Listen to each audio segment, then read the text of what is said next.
श्रम गरेर वैदेशिक रोजगारमा विदेशमा हुने व्यक्तिहरूले सामाजिक सुरक्षा कोषको पासवर्ड थाहा भएन अथवा त्यसको आइडी पासवर्ड चाहिँ थाहा भएन भनेर धेरै मेसेज गर्नुभएको छ।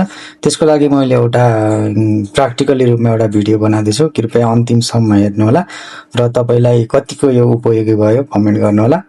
र तपाईँ पहिला ब्राउजरमा जानुहोला, कुनै ब्राउजरमा गइसकेपछि त्यहाँ एसएसएफ भनेर सर्च गर्नुहोला। एसएसएफ सर्च गरिदिसकेपछि यो सामाजिक सुरक्षा कोषको वेबसाइट खुल्छ, त्यसलाई खोल्नुहोला। त्यसलाई खोलिसकिसकेपछि तपाईँ यो वेबसाइटमा बसी यस्तो खुल्छ। यहाँ SOS अनलाइन भनेर यहाँ हाइलाइट गरिराखेको छ।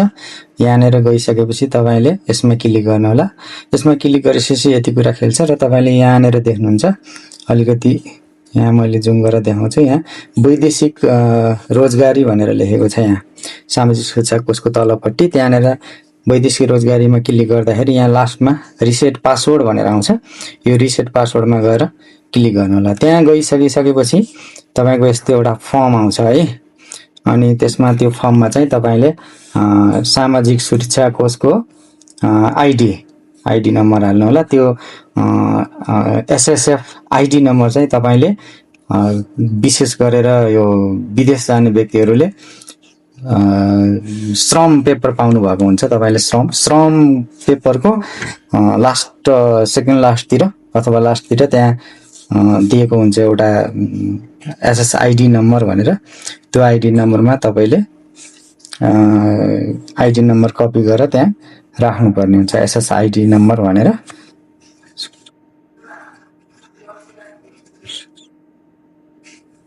यो आइडी नम्बर हो। त्यसपछि तपाईँको पासपोर्ट नम्बर राख्नुपर्ने हुन्छ।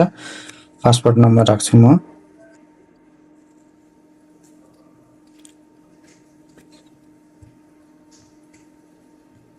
मैले पासवर्ड नम्बर राखेँ। त्यसपछि तपाईँको डिओबी राख्नुपर्ने हुन्छ। त्यो चाहिँ तपाईँको विक्रम सम्बन्धमा है, डिओबी चाहिँ विक्रम सम्बन्धमा राख्नुपर्ने हुन्छ।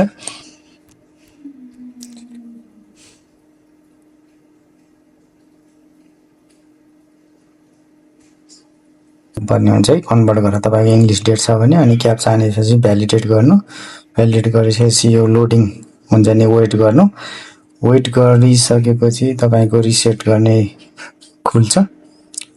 युजर नेम र SSID यही आउँछ तपाईँले। अनि तपाईँले न्यू पासवर्ड तपाईँले राख्न चाहेको पासवर्ड यहाँ टाइप गर्नु र अर्को कन्फर्म गर्नु। सेम पासवर्ड तलमाथि कन्फर्म गरेर चेन्ज गरिदिनु, तपाईँको पासवर्ड रिसेट हुन्छ। एकदमै सजिलो छ, आफ्नै मोबाइलबाट नि गर्न सकिन्छ है त।